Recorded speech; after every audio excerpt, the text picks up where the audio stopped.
سب پر سایہ فگن ہے۔ آسمان بھی بدلتا ہے لیکن وہ تبدیلیاں اتنی نمایاں نہیں جتنی کہ نباتات یا دریا کی ہوتی ہیں۔ بادل کبھی کبھار اسے ڈھانپ لیتے ہیں لیکن وہ عام طور پر ایک گنبد کی طرح ہوتا ہے جو مختلف رنگوں میں گھلا ملا ہوتا ہے اور اس کا بنیادی رنگ نیلا ہوتا ہے۔ دن میں نیلا رنگ اس جگہ پر سفید ہو جاتا ہے جہاں وہ زمین کے سفید رنگ سے ملتا ہے۔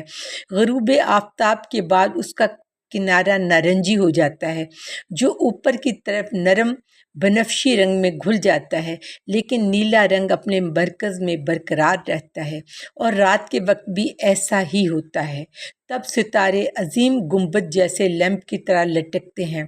گنبد اور ستاروں کے درمیان کا فاصلہ کچھ بھی نہیں، لیکن ان کے پیچھے کا فاصلہ اتنا وسیع ہوتا ہے کہ وہ نیلے رنگ سے آزاد ہو جاتا ہے۔ آسمان ہر چیز کا احاطہ کر لیتا ہے اور فیصلہ کرتا ہے، نہ صرف موسموں اور ماحول کا بلکہ یہ بھی کہ کب زمین خوبصورت ہوگی۔ وہ اپنے طور پر کچھ نہیں کر سکتی، صرف چھوٹے موٹے بے فائدہ واقعات۔ جب آسمان چاہے تو عظمت چندر پور کے بازاروں پر برس سکتی ہے یا ایک دعا افق سے افق تک گزر سکتی ہے۔ آسمان یہ اس لیے کر سکتا ہے کیونکہ وہ بہت طاقتور و وسیع ہے۔ طاقت اسے سورج سے ملتی ہے جو اسے روزانہ بھر دیتا ہے اور اس کا سائز زمین کی پھیلتی ہوئی سطح سے آتا ہے۔ کوئی پہاڑ اس کی خمدار حد کو روک نہیں پاتے۔ میلوں کے بعد میلوں تک زمین ہموار ہے، کبھی تھوڑی سی ابھرتی ہے پھر ہموار ہو جاتی ہے۔ صرف جنوب میں جہاں مٹھیوں اور انگلیوں کی شکل میں کچھ پہاڑیاں سی اوپر ابھری ہوئی ہیں، وہاں یہ نہ ختم ہونے والی وسعت ٹوٹتی ہے اور یہ مٹھیاں اور انگلیاں مارا بار پہاڑیاں ہیں جن میں غیر معمولی غاریں موجود ہیں۔ چیپٹر 2۔ اپنی سائیکل چھوڑتے ہوئے جو ایک خادم کے پکڑنے سے پہلے ہی گر گئی تھی، نوجوان شخص چھلانگ لگا کر برآمدے پر پہنچ گیا۔ وہ مکمل جوش و خروش میں تھا۔ حمید اللہ، کیا میں دیر سے آیا ہوں؟ وہ چلا کر بولا۔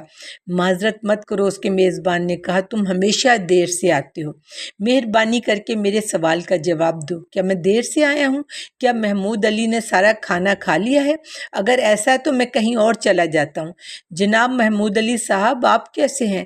شکریہ ڈاکٹر عزیز، میں تو مر رہا ہوں۔ کھانے سے پہلے مر رہے ہو؟ او بیچارہ محمود علی۔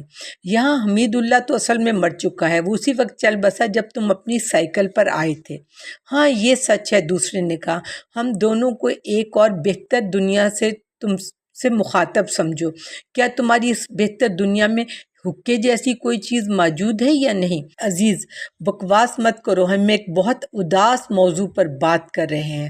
حقہ معمول کے مطابق اس کے دوست کے گھر میں بہت سخت بھرا گیا تھا اور غصے میں بلبلے مار رہا تھا۔ وہ حقے کو سہلانے لگا۔ آخرکار اس کی کوشش کامیاب ہوئی۔ تمباکو اس کے پھیپھڑوں اور ناک میں بھر گیا، اس دھوئیں کو نکال دیا جو بازار سے گزرتے ہوئی جلتی ہوئی گوبر کی بدبو سے بھرا تھا۔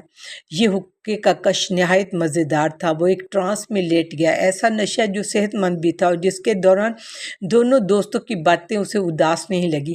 وہ یہ بحث کر رہے تھے کہ کیا انگریز سے دوستی ممکن ہے یا نہیں۔ محمود علی کا کہنا تھا کہ ایسا ممکن نہیں، جبکہ حمید اللہ نے اختلاف کیا، لیکن اتنی شرائط کے ساتھ کہ اس کے بیچ میں کوئی اختلاف پیدا نہ ہونے پائے۔ واقعی یہ کتنا لذیذ تھا کہ وہ وسیع برآمدے پر لیٹا ہوا تھا، چاند اس کے سامنے طلوع ہو رہا تھا اور نوکر پیچھے کھانا تیار کر رہے تھے۔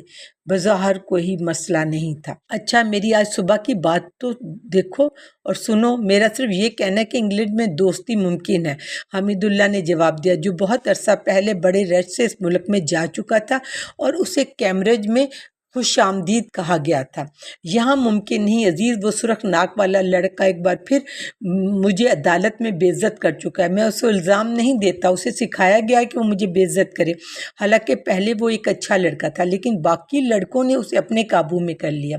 یہاں ان کے لیے کوئی موقع نہیں۔ میرا نکتہ یہ ہے، وہ لوگ یہاں آتے ہیں تو شرافت سے پیش آئیں گے اور انہیں کہا جاتا کہ ایسا نہیں ہو سکتا۔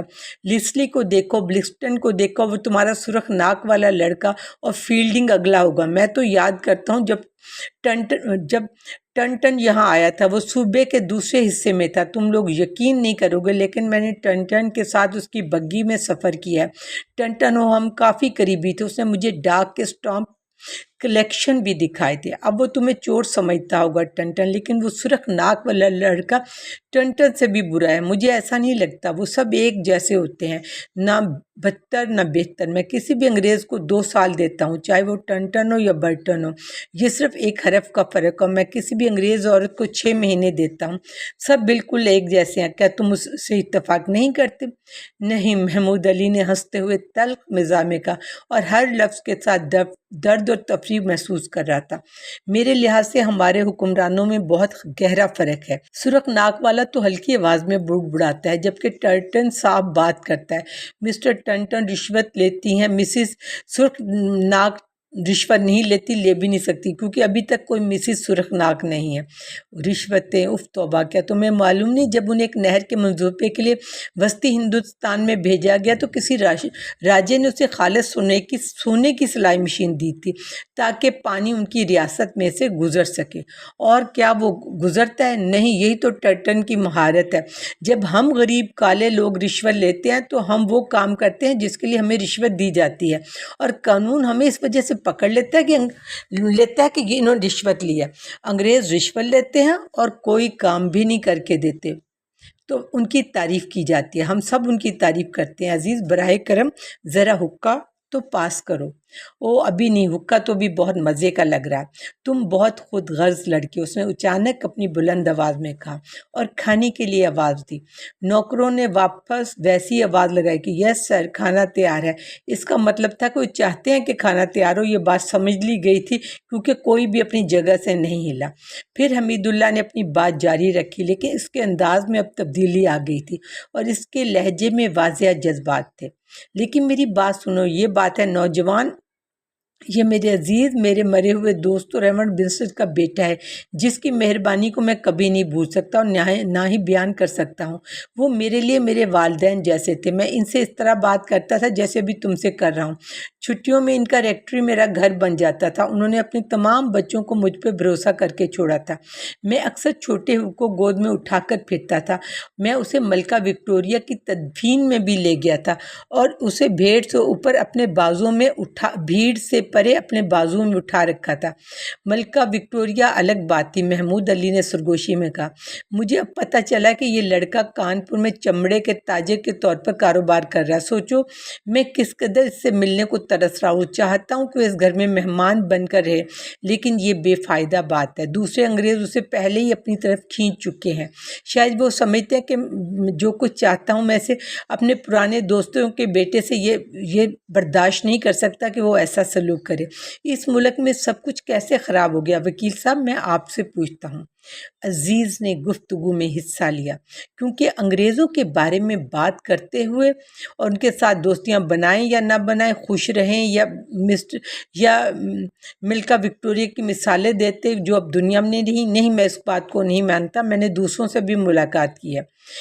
اچانک محمود علی نے اپنی بات چیت کا رخ بدل دیا۔ تمام خواتین ایک جیسی نہیں ہوتی۔ ان کا موڈ بدل چکا تھا۔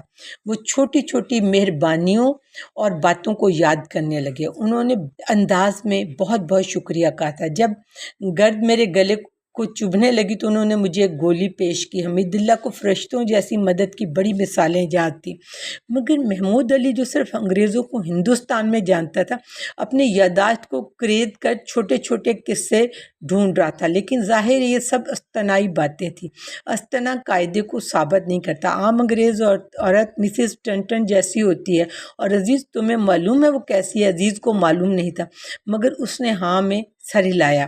وہ بھی اپنی مایوسیوں سے نتائج اخذ کرتا تھا، اور یہی ایک محکوم قوم کے افراد کے لیے مشکل کام ہوتا ہے کہ استنائی باتوں کو قبول کرتے ہوئے۔ اس نے اس بات سے اتفاق کیا کہ تمام کی تمام انگریز عورتیں مغرور اور لالچی ہوتی ہیں۔ گفتگو کا وہ چمکدار لمحہ گزر چکا تھا۔ اب ان کی باتیں سرد موسم کی طرح لمبی اور بے معنی ہو چکی تھی کہ اسی دوران ایک نوکر نے کھانا لگنے کا اعلان کیا۔ انہوں نے اس بات کو نظر نظر انداز کر دیا۔ دونوں بزرگ ہمیشہ کی طرح اپنے سیاسی موضوعات میں مشغول تھے۔ اسی دوران عزیز باغ کی طرف چل دیا۔ درختوں کی خوشبو پھیل رہی تھی، سبز رنگ کے چنبیلی پھول اور فارسی شعر کے ٹکڑے اس کے ذہنوں میں گونجنے لگے۔ کھانا کھانا کھانا۔ مگر جب وہ کھانے کے لیے واپس آیا تو محمود علی بھی کسی نوکر سے بات کرنے کے لیے باہر جا چکا تھا۔ آؤ ذرا میری بیوی سے بھی مل لو، حمید اللہ نے کہا۔ وہ دونوں پردے کے پیچھے 20 منٹ گزار کر بیگم حمید اللہ دراصل عزیز کی دور کی خالہ تھیں، چندر پور میں واحد خاتون رشتہ دار تھیں، اور اس موقع پر ان کے پاس ایک خاندانی ختنہ کے بارے میں بھی بات چیت کرنے کے لیے بہت کچھ تھا جو ناکافی شان و شوکت کے ساتھ منایا گیا تھا۔ ان کے پاس سے نکلنا مشکل تھا، کیونکہ جب تک وہ اپنا کھانا نہ کھا لیتے وہ اپنا کھانا شروع نہیں کر سکتی تھیں۔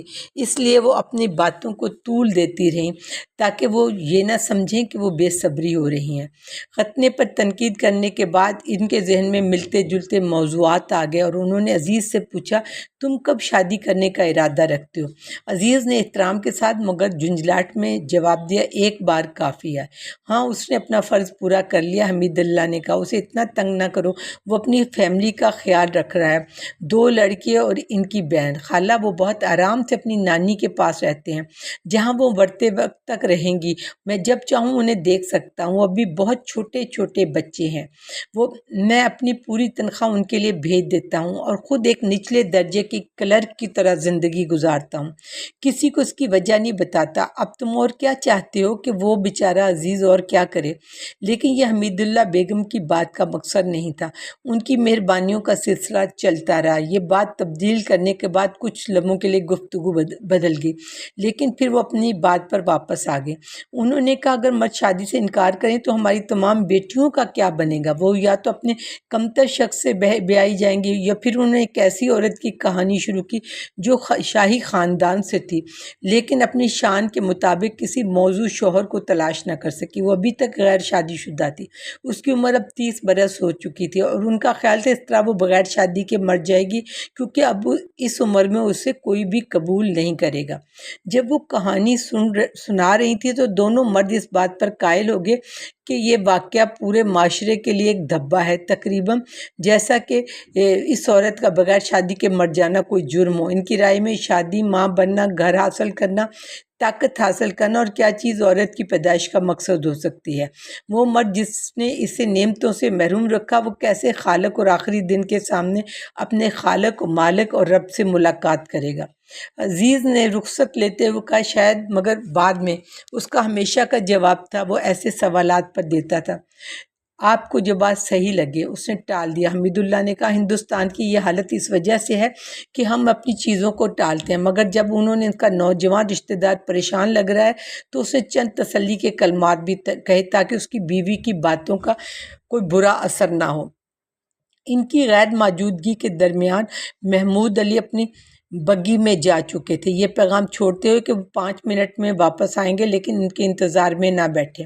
وہ کھانے کی میز پر حمید اللہ کے ایک دور کے کزن محمد لطیف کے ساتھ بیٹھ گئے، جو حمید اللہ کے احسان پر گزارا کرتا تھا، جس کی حیثیت نہ تو کسی خادم کی سی تھی اور نہ ہی برابری کی۔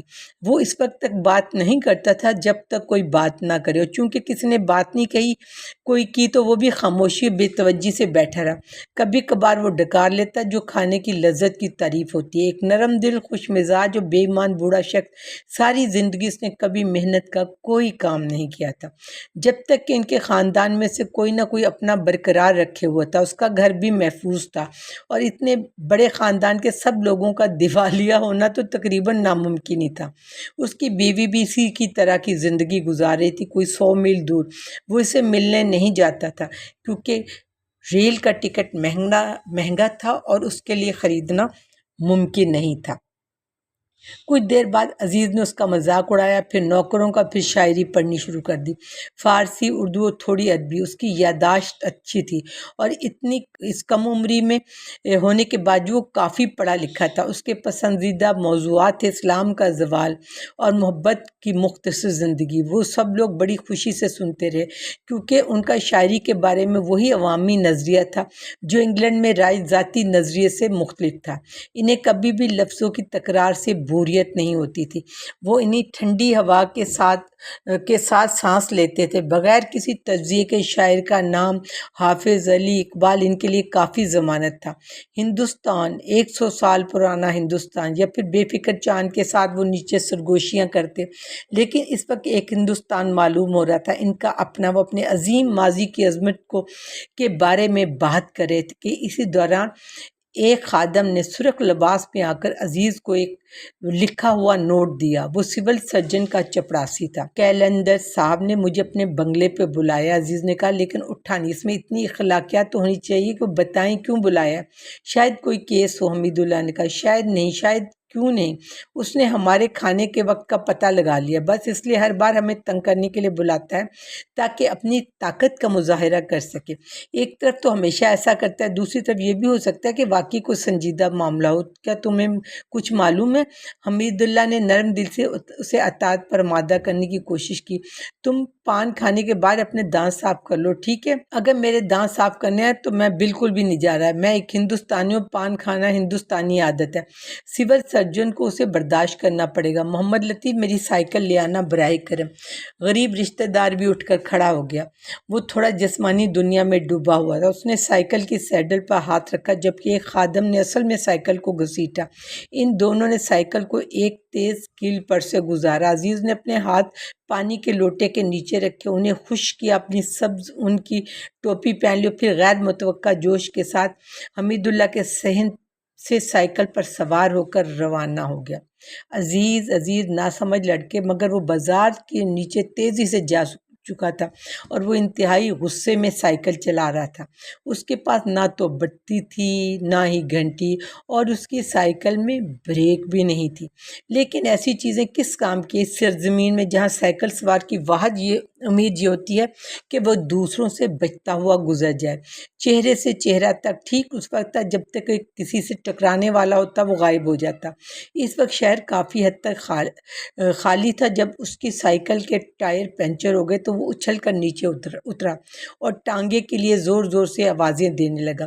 شروع میں تو اسے کوئی ٹانگا نہیں ملا، اسے اپنی سائیکل کو ایک دوست کے گھر بھی چھوڑنا پڑا، مزید یہ کہ وہ اپنے دانت صاف کرنے کے لیے بھی رک گیا، مگر آخر کا وہ سول لائنز کی طرف تیز رفتار میں دوڑتا جا رہا تھا کہ جیسے بے جان راستوں میں سے کوئی داخل ہوا، ایک دم سے اس پہ اداسی چھا گئی۔ وہ سڑکیں جب فتح یافتہ جنرلوں کے نام پر رکھی گئی تھیں، ایک دوسرے کو سیدھے زاویے پر کاٹتی تھی۔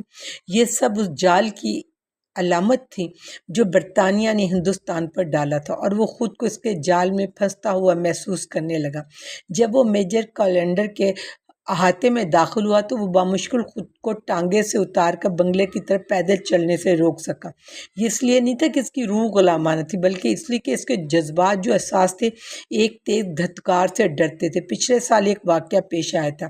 ایک ہندوستانی صاحب ایک سرکاری افسر کے گھر پہنچا تھا اور خادموں نے اسے پیچھے سے واپس کر دیا اور کہا تھا وہ زیادہ مناسب طریقے سے آئے۔ ہزاروں دوروں میں اس طرح کے کئی واقعات ہو چکے تھے، لیکن اس کی شہرت دور دور تک پھیل گئی تھی۔ نوجوان آدمی کو اسے دوبارہ پیش ہونے کا خوف تھا۔ اس نے سمجھوتا کیا اور ڈرائیور کو ٹھیک اس جگہ رکنے کے لیے کہا جہاں سے برآمدے کی روشنی کا سیلاب شروع ہوتا تھا۔ سول سرجن باہر گئے ہیں، لیکن صاحب نے میرے لیے کوئی پیغام تو چھوڑا ہوگا؟ نوکر نے بے رخی سے جواب دیا۔ نہیں۔ عزیز مایوسی میں ڈوب گیا۔ یہ وہ نوکر تھا جسے وہ رشوت دینا بھول گیا تھا۔ اب کچھ نہیں ہو سکتا تھا کیونکہ حال میں کچھ لوگ موجود تھے۔ اسے یقین تھا کہ کوئی پیغام ہے، لیکن نوکر بدلہ لینے کی نیت سے اسے چھپا رہا ہے۔ جب ان دونوں کے درمیان بحث ہو رہی تھی تو وہ لوگ باہر نکل آئے۔ دونوں عورتیں تھیں۔ عزیز نے اپنی ٹوپی اٹھائی۔ پہلی خاتون جو کہ شام کے لباس میں تھی نے اس ہندوستانی کو دیکھا اور پھر فطری طور پر منہ دوسری طرف موڑ لیا۔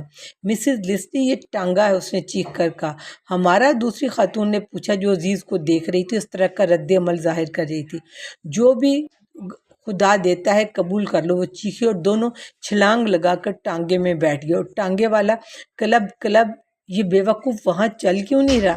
جاؤ میں تمہیں کل پیسے دوں گا، عزیز نے ڈرائیور سے کہا، اور جیسے ہی وہ روانہ ہونے لگے اس نے مؤدب انداز میں کہا، خواتین آپ کا بہت بہت شکریہ۔ انہوں نے کوئی جواب نہیں دیا، وہ اپنے ہی کاموں میں مصروف رہیں۔ تو وہ لمحہ آ گیا جیسا کہ محمود علی نے کہا تھا، وہی توہین، اس کا سلام نظر انداز ہو گیا، اس کا ٹانگا چھین لیا گیا۔ اس سے بھی بدتر کچھ ہو سکتا تھا، کیونکہ اسے تسلی ملی کہ محترمہ کیلنڈر اور محترمہ لیسلی دونوں موٹی تھی اور ٹانگے کو پیچھے کی طرف دبا رہی تھی، خوبصورت عورتوں سے زیادہ تکلیف پہنچاتی۔ وہ نوکر کی طرف مڑا، اسے 2 روپے دیے اور دوبارہ پوچھا، کوئی پیغام ہے؟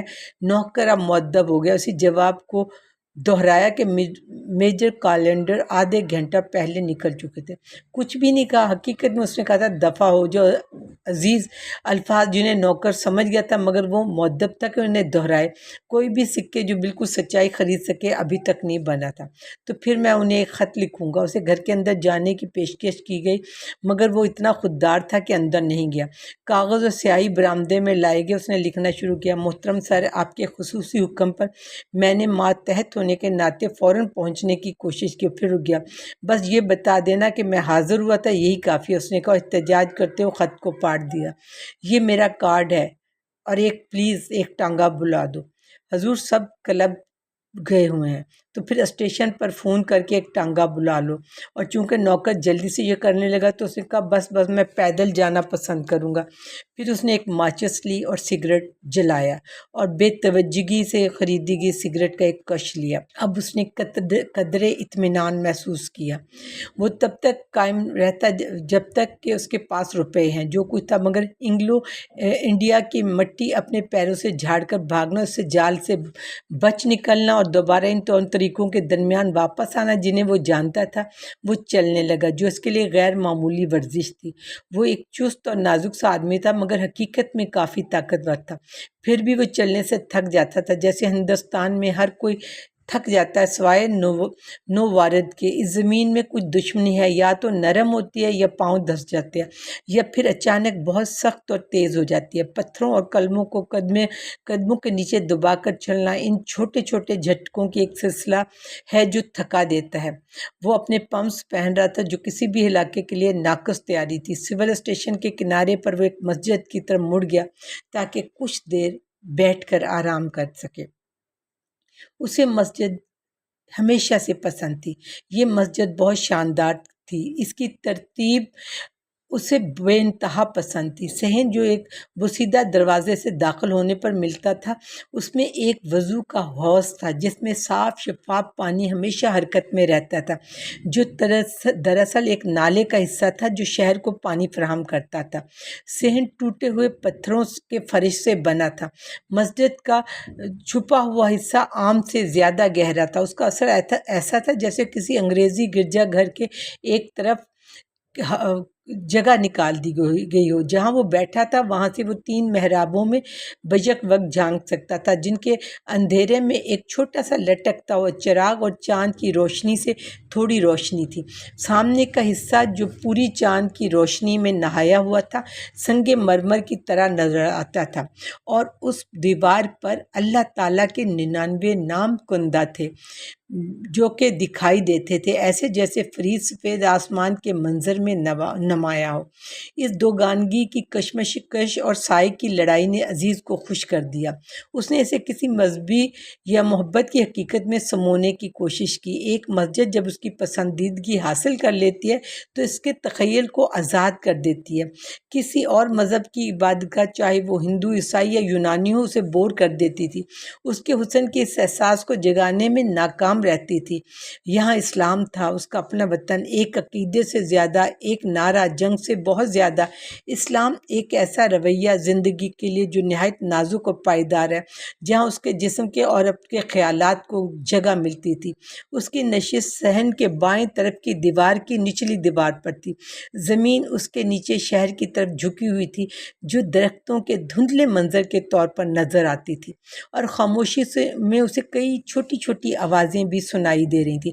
دائیں طرف کلب میں انگریزی کمیونٹی کا ایک شوقیہ آرکیسٹرا بج رہا تھا، کہیں اور کچھ ہندو ڈھول بجا رہے تھے۔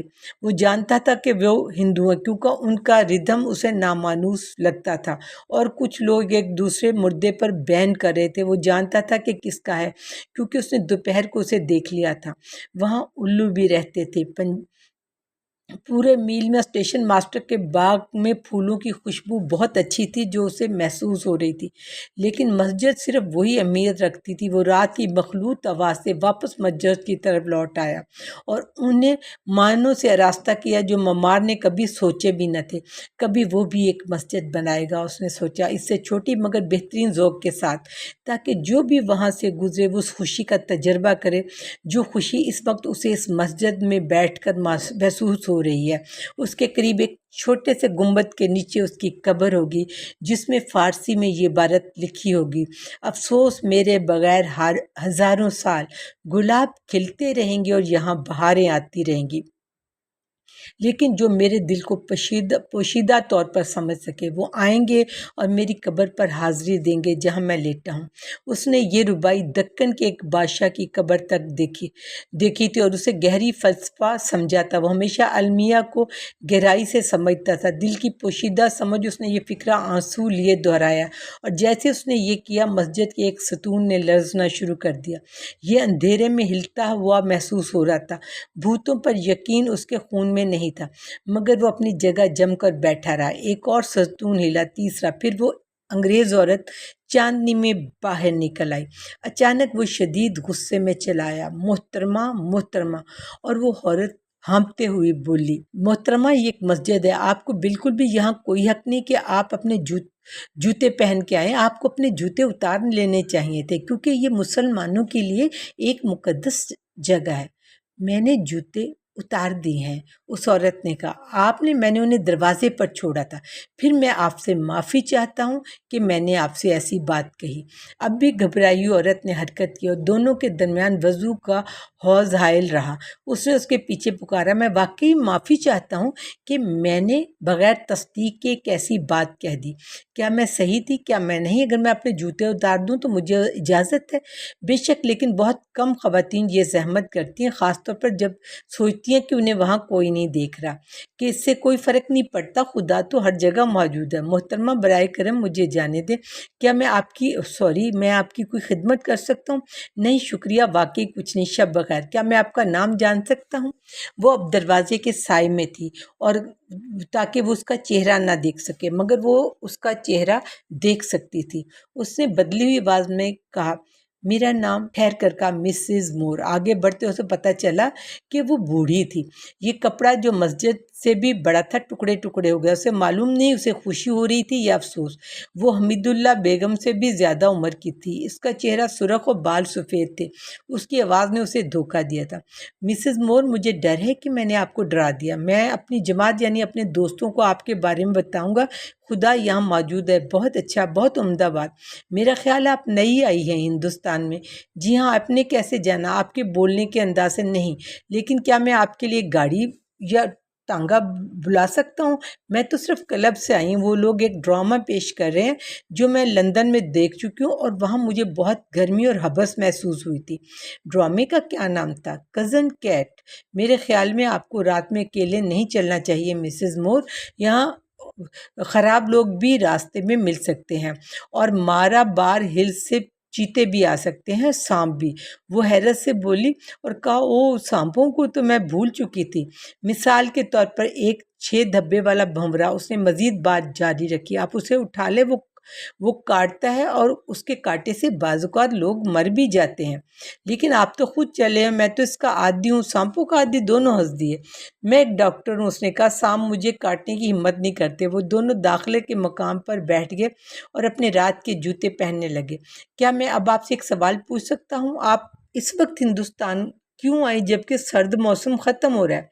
میں نے ارادہ کیا تھا جلد ہی آؤں گی، لیکن کچھ ناگزیر تاخیر ہو گئی۔ یہاں جلدی موسم آپ کے لیے نقصان دہ ہو جائے گا۔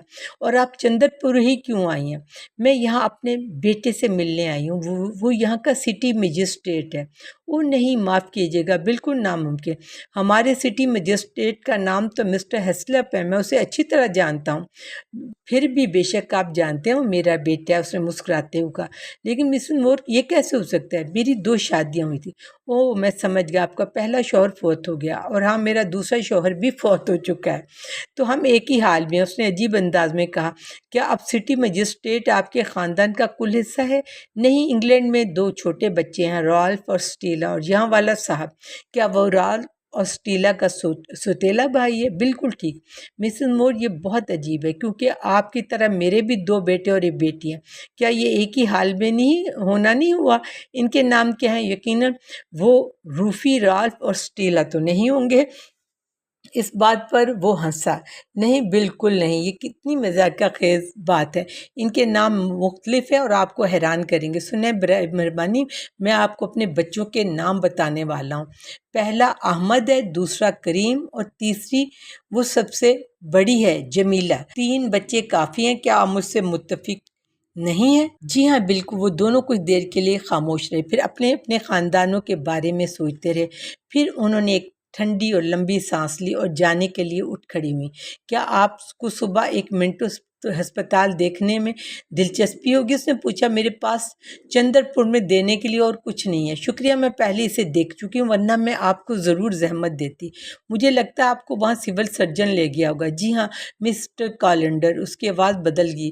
وہ ایک بہت ہی دلخوش خاتون معلوم ہے، جب کوئی انہیں اچھی طرح سے جان لے۔ کیا وہ آپ کو پسند نہیں آئی؟ یقیناً وہ مہربان ہونے کا ارادہ رکھتی تھی، لیکن میں نے اسے بالکل دلکش نہیں پایا، غصے سے بولا۔ اس نے میری ٹونگا کو میری اجازت کے بغیر لے لیا۔ کیا آپ اسے دلکشی کہتی ہیں؟ اور میجر کیلنڈر مجھے رات برات اپنے دوستوں کے ساتھ کھانے سے اٹھا دیتا ہے، میں فوراً وہاں پہنچ جاتا ہوں ایک خوشگوار محفل توڑ کر، اور وہ وہاں موجود ہی نہیں ہوتا، نہ ہی کوئی پیغام چھوڑتا ہے۔ کیا یہ دلکشی ہے؟ بتائیے، مگر اس سے کیا فرق پڑتا ہے؟ میں کچھ نہیں کر سکتا، میں جانتا ہوں، میں تو بس ایک ماتحت ہوں، میرا وقت کوئی قیمت نہیں رکھتا۔ برائے مہربانی بتائیے، کیا ایک ہندوستانی کے لیے ہے کہ میں اسے کھڑا رہنے دیں؟ مسز کیلنڈر میری گاڑی لے لیتی ہیں اور مجھے میرے سلام کا جواب نہیں دیتی اور مجھے یکسر نظر انداز کر دیتی ہیں۔ مسز مور سنتی رہیں۔ وہ جزوی طور پر اپنی شکایات کی وجہ سے جذباتی ہو رہا تھا، لیکن اس سے کہیں زیادہ اس وجہ سے کہ کوئی اس کے ساتھ ہمدردی کر رہا تھا۔ وہ یہی بات تھی جس نے اسے باتیں دہرانے اور بڑھا چڑھ کر بیان کرنے میں مجبور کیا۔ اس نے اپنی ہمدردی کا ثبوت اسے اپنے ہم وطن کی تنقید کر کے دے دیا تھا، مگر وہ پہلے ہی جان چکا تھا کہ وہ شعلہ جو حسن سے بھی پالا نہیں جا سکتا بھڑک اٹھا تھا۔ اگرچہ اس کے الفاظ شکایتی تھے، مگر اس کا دل چپکے چپکے گرم ہونے لگا تھا۔ جلد ہی وہ جذبات زبان پر آ گیا۔ آپ مجھے سمجھتی ہیں، آپ جانتی ہیں دوسرے کیا محسوس کرتے ہیں؟ کاش دوسرے بھی آپ کی طرح ہوتے۔ کچھ دیر حیران ہو کر انہوں نے جواب دیا، میرے خیال میں لوگوں کو زیادہ اچھے طریقے سے نہیں سمجھتی، میں تو بس یہ جانتی ہوں کہ میں انہیں پسند کرتی ہوں یا نہیں پسند کرتی۔ تو پھر آپ ایک مشرقی خاتون ہے، اس نے اس کی رہنمائی قبول کر لی۔ جب وہ کلب کے دروازے پر پہنچے تو اس نے کہا، کاش وہ کلب کی ممبر ہوتی تاکہ اسے اندر آنے کی دعوت دے سکتی۔ ہندوستانیوں کو چندر پور کلب میں مہمان کے طور پر داخل ہونے کی اجازت نہیں ہے، اس نے نہایت سادہ لہجے میں کہا اور اپنی شکایت کو مزید آگے بڑھایا، کیونکہ اب وہ خوش تھا۔ جب وہ خوبصورت چاندنی کے نیچے چل رہا تھا، دوبارہ خوبصورت مسجد کو دیکھ رہا تھا، تو اسے محسوس ہوا جیسے یہ زمین اس کی ہے، جیسے کوئی بھی اس کا مالک ہو سکتا ہے۔ اس سے کیا فرق پڑتا ہے اگر ہندو یہاں پہلے آئے اور چند سرد مہر انگریز ان کے بعد آئیں گے؟ Passage to India, chapter 3۔ جب محترمہ مور دوبارہ کلب میں داخل ہوئیں تو کزن کیٹ کا تیسرا ایکٹ خاصا آگے بڑھ چکا تھا۔ کھڑکیاں بند کر دی گئی تھیں تاکہ نوکرانیاں اپنی میم صاحب کو اداکاری کرتے نہ دیکھ سکیں۔ اس کی وجہ سے گرمی شدید ہو گئی تھی۔ ایک الیکٹرک پنکھا زخمی پرندے کی طرح گھوم رہا تھا، جبکہ دوسرا خراب تھا۔ سامعین کے جانب واپس جانے کا دل نہ چاہتے ہوئے وہ بلیئر روم میں چلی گئی، جہاں انہیں بڑی خوش دلی سے خوش آمدید کہا گیا۔ میں اصل ہندوستان دیکھنا چاہتی ہوں، اور ان کی مناسب زندگی ایک دم سے واپس آ گئی۔ یہ ایڈیلا کوسٹڈ تھی، وہ عجیب محتاط لڑکی تھی جسے رونی نے انہیں انگلینڈ سے لانے کی ہدایت کی تھی۔ رونی ان کا بیٹا تھا جو خود بھی بہت محتاط تھا، جسے شاید مگر یقین سے نہیں کہا جاتا کہ مس کوسٹڈ شادی کرے گی یا نہیں، اور خود وہ ایک بڑی عمر کی خاتون تھی۔ میں یہ دیکھنا چاہتی ہوں، کاش کہ ہم دیکھ سکتے۔ بظاہر تو ٹرٹن کچھ انتظام کرنے والے ہیں اگلے ہفتے کے لیے۔ یہ ہمیشہ کی طرح ایک ہاتھی کی سواری پر ختم ہوگا، ہمیشہ ایسا ہی ہوتا ہے۔ دیکھو تو شام کو کزن کیٹ، ذرا سوچو کزن کیٹ، مگر تم کہاں تھی؟ کیا تم نے گنگا میں چاند پکڑنے میں کامیابی حاصل کر لی ہے؟ گزشتہ رات دونوں خواتین نے دریا کی دور دراز نہر میں چاند کا عکس دیکھا تھا، جسے پانی نے پھیلا دیا تھا، یہاں تک کہ وہ حقیقی چاند سے بڑا اور زیادہ روشن نظر آ رہا تھا، جسے دیکھ کر وہ دونوں خوش ہو گئی تھی۔ پھر انہوں نے کہا، میں مسجد گئی تھی لیکن میں نے چاند نہیں پکڑا۔ زاویہ بدل گیا ہوگا، دیر سے طلوع ہوتا ہے، بہت دیر سے، محترمہ مورکیوس نے جمائی لیتے ہوئے کہا، جو اپنے چلنے کے بعد تھک چکی تھی۔ ذرا سوچو، ہم یہاں سے چاند کا دوسرا رخ نہیں دیکھ سکتے۔ آؤ، ہندوستان اتنا برا بھی نہیں، ایک خوشگوار آواز نے کہا۔ زمین کا دوسرا رخ ہو سکتا ہے، لیکن ہم تو اسی پرانے چاند سے جڑے ہوئے ہیں۔ نہ تو وہ دونوں بولنے والے کو جانتی تھی، نہ اسے دوبارہ کبھی دیکھ پائیں۔ وہ اپنی دوستانہ باتیں کہتے سرخ اینٹوں کے ستون سے گزر کر اندھیرے میں چلا گیا۔ ہم تو دنیا کے دوسرے حصے کو بھی نہیں دیکھ سکتے، ہماری یہی شکایت ہے، ایڈیلا نے کہا۔ محترمہ مور نے اتفاق کیا، وہ بھی اپنی نجی زندگی کی بوریت سے مایوس ہو چکی تھی۔ انہوں نے بحیرہ روم کے پار اور مصر کی ریتوں کے درمیان نہایت رومانوی سفر کیا تھا تاکہ بمبئی کی بندرگاہ تک پہنچ سکے، مگر وہاں پہنچنے پر انہیں صرف جنگلوں کی ایک جالی دار دنیا ملی۔ مگر محترمہ مور نے اس مایوسی کو اتنی سنجیدگی سے نہیں لیا جتنا کہ کوسٹڈ نے لیا، کیونکہ وہ 40 سال بڑی تھی اور انہوں نے سیکھ لیا تھا کہ زندگی میں ہمیں کبھی بھی وہ چیز نہیں ملتی جو ہم چاہتے ہیں، خاص طور پر اس وقت جب ہم اسے مناسب سمجھتے ہیں۔ مہمات تو پیش آتی رہتی ہیں لیکن ہمیشہ بر وقت نہیں آتی۔ انہوں نے دوبارہ کہا، امید ہے اگلے منگل کو ضرور کچھ دلچسپ ہمارے لیے ترتیب دیا جائے گا۔ ایک مشروب پی لیں، ایک اور خوشگوار آواز نے کہا۔ محترمہ مور، مس کوسٹ، ایک مشروب پی لیں، وہ مشروب پی لیں پلیز۔ اس بار وہ جانتی تھی یہ کون ہے، کلکٹر مسٹر ٹرٹن، جن کے ساتھ وہ رات کے کھانے پر گئی تھی۔ ان کی طرح انہوں نے بھی کزن کیٹ کے گرم ماحول کو بہت زیادہ محسوس کیا تھا۔ انہوں نے بتایا کہ رونی میجر کالنڈر کی جگہ اسٹیج مینیجنگ کر رہا ہے، جسے کوئی نہ کوئی مقامی ماتحت دھوکہ دے گیا، اور یہ وہ کام بہت اچھے طریقے سے کر رہا تھا۔ پھر اس نے رونی کی دیگر خوبیوں کا ذکر کیا اور پرسکون فیصلہ کن لہجے میں بہت ساری تعریفیں کی۔ یہ بات نہیں تھی کہ نوجوان کھیلوں میں خاص طور پر ماہر تھا، بلکہ وجہ یہ تھی کہ اسے ان کی نسبت قوانین کا زیادہ علم تھا بظاہر، مگر رونی میں ایک وقار تھا۔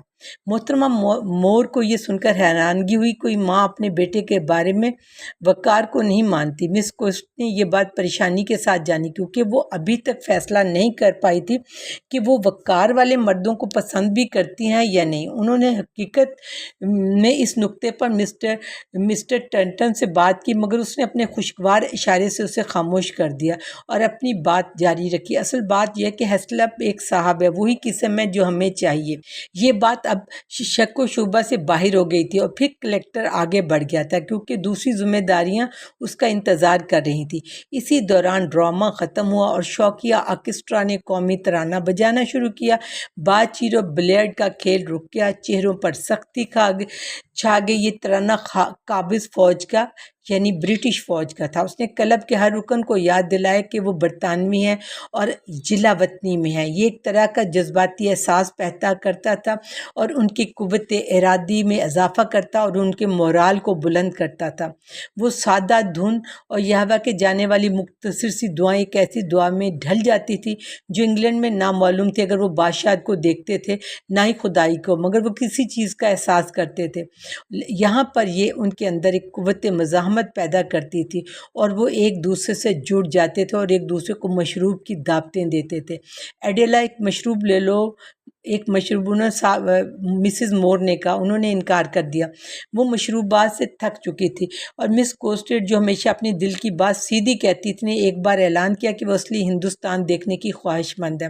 رونی بہت خوشگوار موڈ میں تھا، اسے یہ خواہش مزاحیہ لگی اور اس نے ایک اور گزرنے والے شخص سے پکار کر کہا، فیلڈنگ، اصلی ہندوستان کو کیسے دیکھا جا سکتا ہے؟ تو اس نے جواب دیا، ہندوستانیوں کو دیکھنے کی کوشش کرو۔ اس شخص اور پھر وہ غائب ہو گیا۔ وہ کون تھا؟ وہ ہمارا اسکول ماسٹر، گورنمنٹ کالج کا پرنسپل، جسے کوئی ان کو دیکھنے سے کیسے بچ سکتا ہے؟ مسز لیسٹر نے افسوس سے کہا، میں نے بچا لیا۔ مس کوسٹیڈ نے کہا، اپنے ذاتی نوکر کے علاوہ میں نے ہندوستان میں اترنے کے بعد بمشکل ہی کسی ہندوستانی سے بات کی ہے۔ وہ خوش قسمت ہو تم، مگر میں انہیں دیکھنا چاہتی ہوں۔ وہ ایک مزاحیہ گروپ کی توجہ کا مرکز بن گئی۔ ایک خاتون نے کہا، ہندوستانیوں کو دیکھنا چاہتی ہوں، یہ کتنا نیا لگتا ہے۔ ایک اور نے کہا، مقامی لوگوں، یہ تو عجیب بات ہے۔ تیسری سنجیدہ انداز میں بولی، مجھے سمجھنے دو، دراصل مقامی لوگ آپ کی دل سے عزت نہیں کرتے۔ جب آپ ان سے ملتے ہیں تو بہت محتاط رہنا چاہیے۔ یہ تو کہیں کسی سے تھوڑی بہت بات تو بہت ملاقاتوں کے بعد ہوتی ہے، لیکن وہ خاتون جو مکمل طور پر بھولی بھالی اور دوستانہ تھی، اپنی بات کو جاری رکھتے ہوئے کہا، میرا مطلب ہے شادی سے پہلے ایک نرس تھی اور میں ان سے بہت ملتی تھی، اس لیے میں جانتی ہوں کہ میں واقعی ہندوستانیوں کے بارے میں سچ بات کرتی ہوں۔ کسی بھی انگریز عورت کے لیے انتہائی غیر مناسب کام تھا کہ میں ایک مقامی ریاست میں نرس تھی۔ واحد امید یہ ہے کہ ان سے سختی سے دور رہا جائے، جہاں تک کہ اپنے مریضوں سے بھی۔ دیکھو، مقامی لوگوں کے لیے سب سے زیادہ بڑی مہربانی یہی ہے کہ انہیں مرنے دیا جائے۔ مسز کیلنڈر نے بہت ہی سختی سے کہا، اگر وہ جنت میں چلے گئے تو محترمہ مور نے ایک ہلکی مگر دھیمی مسکراہٹ کے ساتھ کہا، وہ جہاں جا سکتے ہیں، وہ جب تک میرے قریب نہ آئے مجھے انہیں دیکھ کر خوف محسوس ہوتا ہے۔ حقیقت میں نے سوچا جو تم کہہ رہی تھی جنت کے بارے میں، اس لیے میں مشنریوں کے خلاف ہوں۔ وہ خاتون بولی جو نرس تھی، میں پشپوں کے حق میں ہوں مگر مشنریوں کے سخت خلاف ہوں۔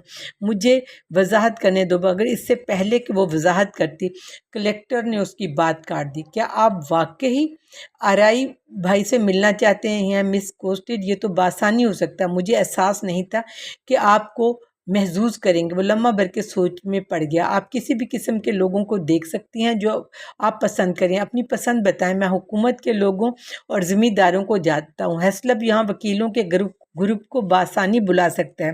اگر آپ کی تعلیم کے شعبے میں دلچسپی ہو تو ہم فیلڈنگ کے پاس بھی جا سکتے ہیں۔ میں تھک چکی ہوں۔ ان خوبصورت تصویری فریز جیسے مناظر کو دیکھتے ہوئے اس لڑکی ایڈیلا کیوسٹ نے وضاحت کی، جب ہم اترے تو حیرت انگیز تھا، مگر وہ سطحی چمک جلد ہی ختم ہو گئی۔ کلیکٹر کو اس کے تاثرات میں کوئی دلچسپی نہیں تھی، وہ صرف یہ چاہتا تھا کہ وہ خوش رہے۔ کیا آپ کو برج پارٹی پسند آئی؟ اس نے بتایا، یہ کیا ہوتی ہے؟ کھیل نہیں، بلکہ ایسی پارٹی جو مشرق و مغرب کے درمیان خلیج کو پاٹنے کے لیے بنائی جاتی ہے۔ یہ اصطلاح اس کی اپنی ایجاد تھی۔ اسے سن کر سب ہنس پڑے۔ میں صرف ہندوستانیوں سے ملنا چاہتی ہوں جن سے آپ سماجی طور پر ملتے ہیں، جیسے آپ کے دوست۔ اچھا، ہم ان سے سماجی طور پر کبھی نہیں ملتے، اس نے ہنستے کہا۔ وہ تمام خوبیوں سے بھرے ہوئے ہیں مگر ہم نہیں ملتے۔ اب 11:30 ہو چکے ہیں اور ان وجوہات پر بات کرنے کا وقت نہیں۔ مس ایڈیلا کوسٹ، کیا یہ عجیب نام ہے؟ مسز ٹرٹر نے اپنے شوہر سے کہا جب وہ روانہ ہو رہے تھے۔ اس نے نئی نوجوان خاتون کو پسند نہیں کیا تھا، اسے وہ تھوڑا بے مزہ لگی تھی۔ ہاں ٹھیک ہے، رونی نے خوشی سے کہا، کیا تم جانتے ہو بڑے صاحب نے کبھی اس سے پہلے برج پارٹی نہیں دی، وہ بھی کھانے کے فوراً بعد۔ میں خود بھی کچھ ترتیب دینے کی کوشش کروں گا، مگر جب تم ہندوستانیوں کو بہتر جان جاؤ گی تو سمجھو گی کہ بڑے صاحب کے لیے سب کچھ کرنا میرے مقابلے میں بہت آسان ہے۔ وہ انہیں جانتے ہیں، وہ جانتے ہیں اسے دھوکہ نہیں دیا جاتا۔ میں تو بھی نیا ہوں، کوئی شخص اس ملک کو سمجھنا شروع نہیں کر سکتا جب تک وہ یہاں 20 سال نہ گزار لے۔ اور یہ مان لو تمہاری یہ تعدد، ویسے غلطی کی مثال سن لو جو میں نے کی تھی۔ جب میں یہاں آیا تھا تو میں نے ایک وکیل کو سگریٹ پینے کی دعوت دی، صرف ایک سگریٹ۔ سمجھو بعد میں پتہ چلا اس نے بازار میں اپنے کارندے بھیج دیے تاکہ یہ بات سب کو بتا سکے۔ اس نے سب دعوے داروں کو کہا، اور تمہیں میرے وکیل محمود علی کے پاس جانا چاہیے، وہ تو شہر کے مجسٹریٹ کے ساتھ ہے۔ تب سے میں نے اسے عدالت میں جتنا سختی سے ہو سکا ٹوک دیا۔ اس سے مجھے ایک سبق ملا، امید ہے اسے بھی سبق ملا ہوگا۔ کیا یہ سبق نہیں تمہارا سارے وکیلوں کو سگریٹ کی دعوت دینی چاہیے تھی؟ مگر وقت محدود اور جسم کمزور، میں اپنے سگریٹ کلب میں اپنے لوگوں کے درمیان پینا پسند کرتا ہوں، کیوں نہ وکیلوں کو کلب میں مدعو کیا جائے۔ مس ایڈیلا کوسٹ نے کہا، اجازت نہیں ہے۔ وہ خوش اخلاقی سے اور صبر کے ساتھ بولا۔ یہ ظاہر ہے کہ وہ سمجھتا تھا کہ وہ نہیں سمجھ سکتی۔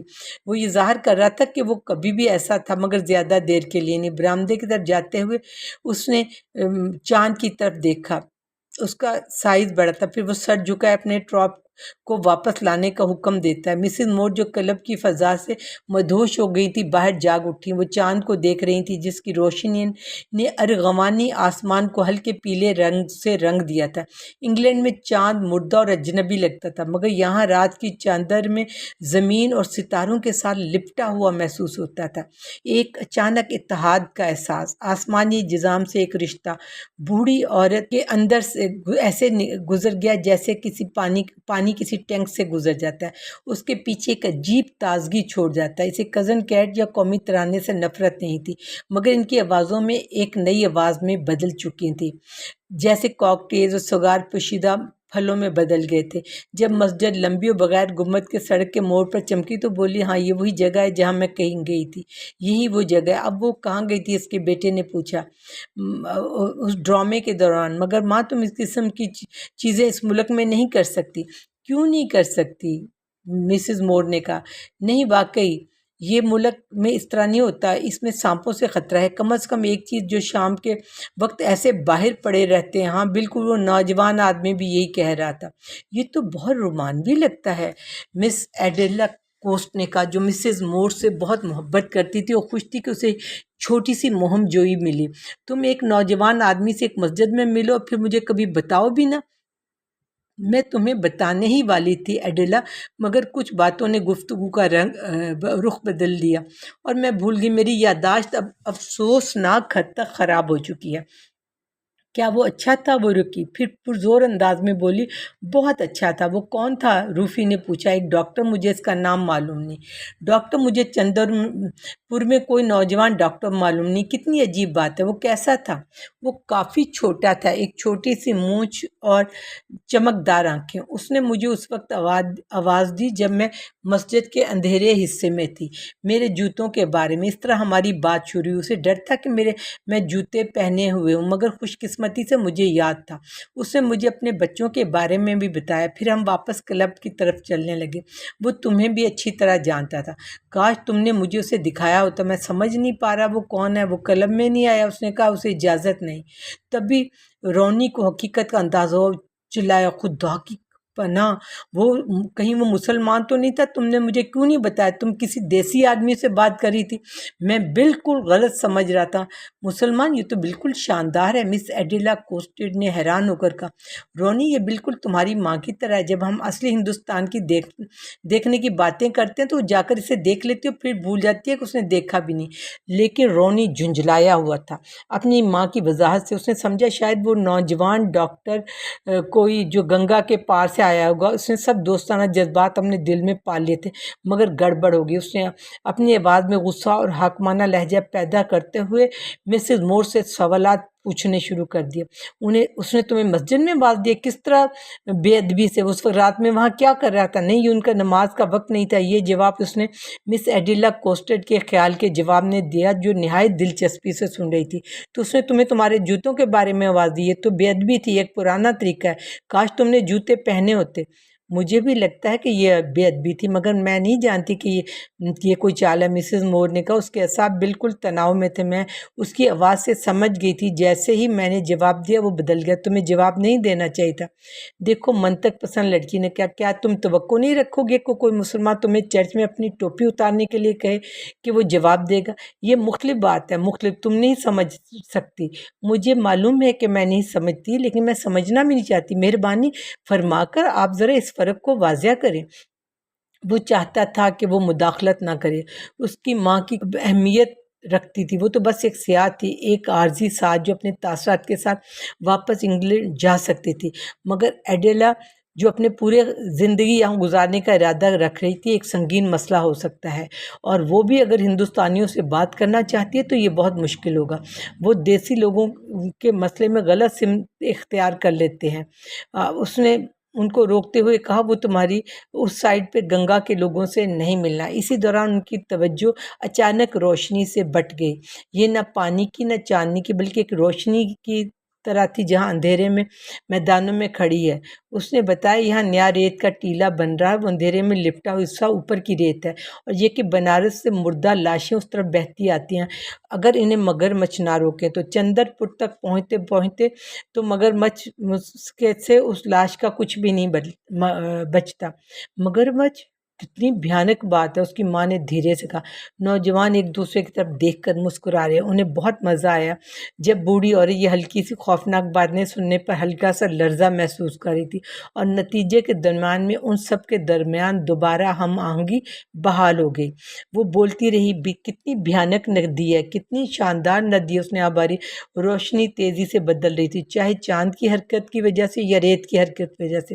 جلدی وہ روشن تھال ختم ہو جائے گا، ایک جو خود کو بدلنے والا بہتی ہوئی خلا پر چمکتا رہے گا۔ عورتیں بحث کرنے لگی آیا وہ اس تبدیلی کا انتظار کریں گی یا نہیں، جبکہ خاموشی بے چینی کے ٹکڑوں میں ٹوٹ رہی تھی اور گھوڑے کانپ رہے تھے۔ اس خیال سے وہ انتظار نہ کر سکیں اور آگے چل کر سٹی مجسٹریٹ کے بنگلے کی طرف چلی گئیں، جہاں مس ایڈیلا کوسٹیٹ سونے کے لیے چلی گئی، اور مسز مور نے اپنے بیٹے سے مزید مختصر بات کی۔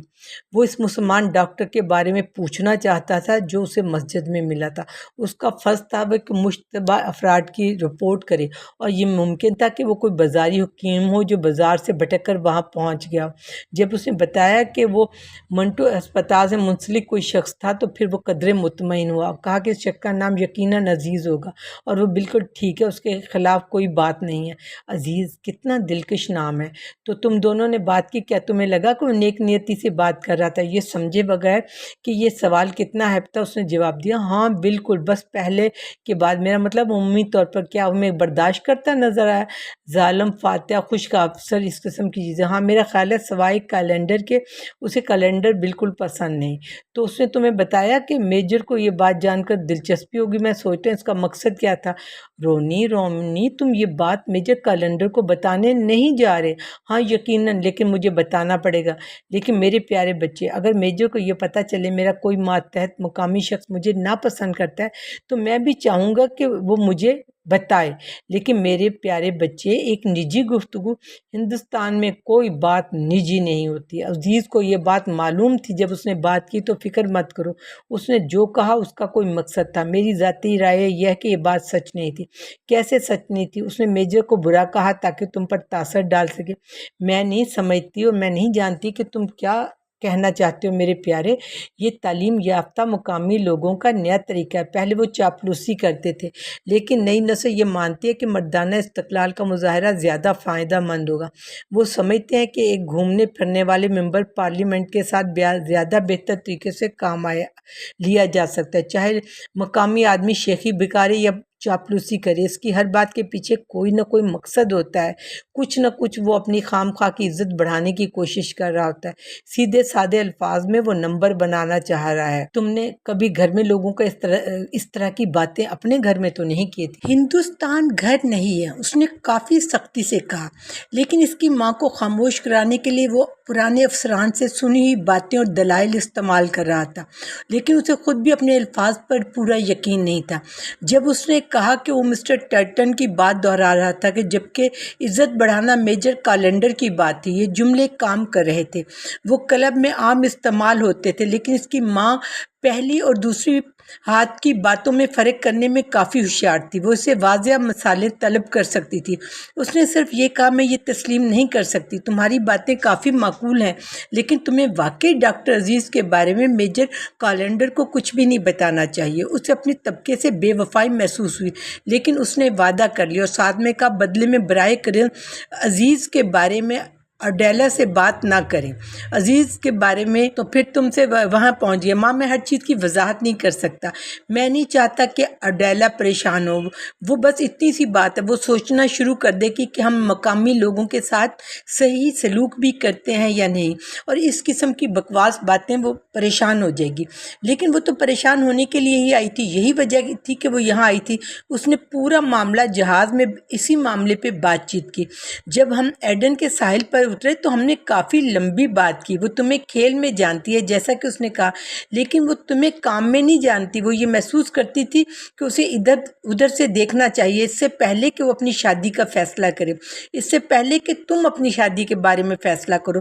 وہ بہت ہی منصف مزاج لڑکی ہے، مجھے معلوم ہے، اس نے افسردگی سے کہا۔ اس کی آواز میں موجود پریشانی کا نوٹ سن کر ماں کو لگا وہ ابھی بھی ایک چھوٹا بچہ ہے جسے جو چاہیے وہ ملنا چاہیے۔ تو اس نے وعدہ کر لیا کہ وہ اس کی بات مان لے گی، اور پھر دونوں نے شب بخیر کہتے ہوئے ایک دوسرے کو پیار کیا۔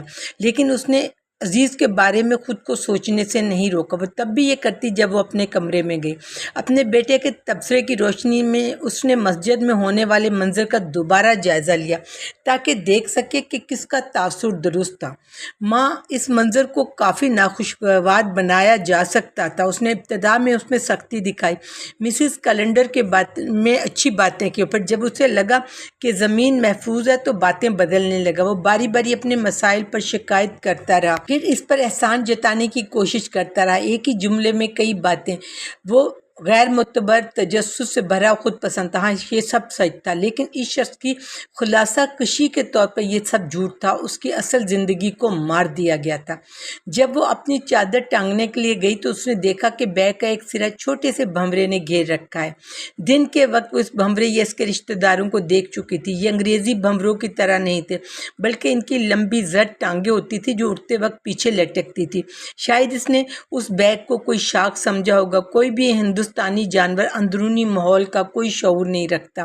چمگادڑیں، چوہے، پرندے، کیڑے مکوڑے، یہ سب گھر کے اندر اسی طرح بس جاتے ہیں، رچ جاتے ہیں جیسے باہر۔ ان کے لیے ہمیشہ ایک جنگل کی معمولی بڑھوتی ہے جو کبھی درخت پیدا کرتا ہے اور کبھی گھر، اور وہ وہاں چپکا ہوا تھا، سو رہا تھا، جبکہ میدان میں گیدڑ اپنی خواہشات کے لیے چیخیں مار رہے تھے، اور ان کی گیدڑوں کی چیخیں اور ڈھول کی آوازیں آپس میں گھل مل رہی تھیں۔ اتنا پیارا ہے، مسز مور نے بھنورے سے کہا۔ وہ نہیں جاگا، لیکن اس کی آواز باہر کی طرف پھیل گئی اور رات کی بے چینی میں مزید اضافہ ہو گیا۔